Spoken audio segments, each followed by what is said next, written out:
Hello everyone.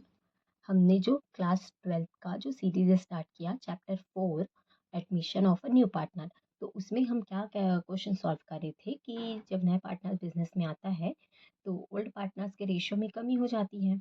तो उसमें हम क्या करते हैं, न्यू प्रॉफिट रेशियो कैलकुलेट करते हैं। तो उसमें भी अलग अलग टॉपिक था कि नया पार्टनर का रेशियो दे देगा और आपको न्यू रेशियो कैलकुलेट करने बोलेगा, या फिर जो ओल्ड पार्टनर है वो एक सर्टेन रेशियो में दे रहे हैं तो उस तरीके से कैलकुलेट करना था। एक था कि वो इक्वल रेशियो में डिस्ट्रीब्यूट करे हैं, एक था कि वो अपने शेयर का जो भी अमाउंट है उसमें का एक सर्टेन रेशियो दे रहे हैं। तो यहाँ पर एक हमारा जो टॉपिक है वो नेक्स्ट है कि calculation of sacrifice ratio when new profit sharing ratio is given.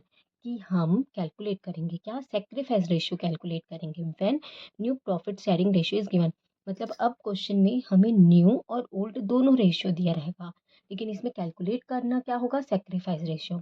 मतलब क्या कि पहले इसी के टॉपिक में क्या होता था कि लोग अपना ओल्ड पार्टनर्स कितना शेयर दे रहे हैं वो दे देता था, तो वो भी तो एक टाइप का सेक्रीफाइस हुआ, भले वो शेयर के रूप में देता था।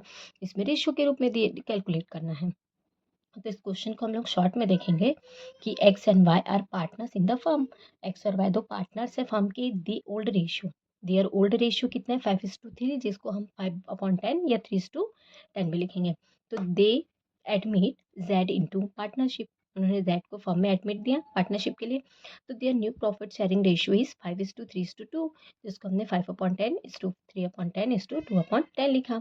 हमारा सिंपल सेक्रीफाइस रेशियो का फॉर्मूला हो जाएगा, sacrifice ratio is equal old ratio minus new ratio. तो जब old ratio minus new ratio हो जाएगा तो इसमें हम एक्स और वाई का ही निकालेंगे, क्योंकि सेक्रीफाइस रेशियो हमेशा किसका निकलता है, ओल्ड पार्टनर्स का, क्योंकि नया पार्टनर तो बिजनेस में आया है ना। तो नया पार्टनर्स तो बिजनेस में आया है तो उसके लिए सेक्रीफाइस कौन करेगा, ओल्ड पार्टनर्स। तो हमारे ओल्ड पार्टनर्स कौन कौन है, एक्स और वाई। तो यहाँ पे बार बार लिखने की जरूरत नहीं है, डायरेक्ट सेक्रीफाइस रेशियो किसका कैलकुलेट कर रहे हैं, एक्स एंड वाई का। तो एक्स का कैलकुलेट करेंगे तो ओल्ड रेशियो कितना हो जाएगा एक्स का, ये हमारा 5/8 माइनस न्यू रेशियो कितना हो जाएगा 5/10। तो 5/10, अब 8 और 10 दोनों का नोमिनेटर अलग है तो दोनों का एलसीएम लेंगे यहाँ पर। तो दोनों का एलसीएम कितना हो जाएगा 40। तो अब इसको इक्वल करना होगा क्योंकि इसका अपॉन में 8 है, इसका अपॉन में 10 है। तो 8 के टेबल में 45 टाइम्स में, तो ऊपर 5 × 5 माइनस 10 के टेबल में 44 टाइम्स में, तो 5 × 4। तो 5 × 5 आपका 25 और 5 × 4 आपका 20। 25 माइनस 20/40 तो इज इक्वल 5/40। तो यहाँ पर इसका रेशियो कितना हो जाएगा 5/40। उसी तरीके से y का भी कैलकुलेट करेंगे तो y का ओल्ड रेशियो है आपका 3/8 माइनस न्यू रेशियो है आपका 3/10। तो दोनों का एलसीएम लिए तो कितना हो गया 40। तो 8 के टेबल में 40 आपका 5 टाइम्स में, तो 3 × 5 माइनस 10 के टेबल में 44 टाइम्स में, तो 3 × 4। तो 5 3 15 माइनस 3 × 4 तो 12। 15 माइनस 12/40 इज इक्वल 3/40।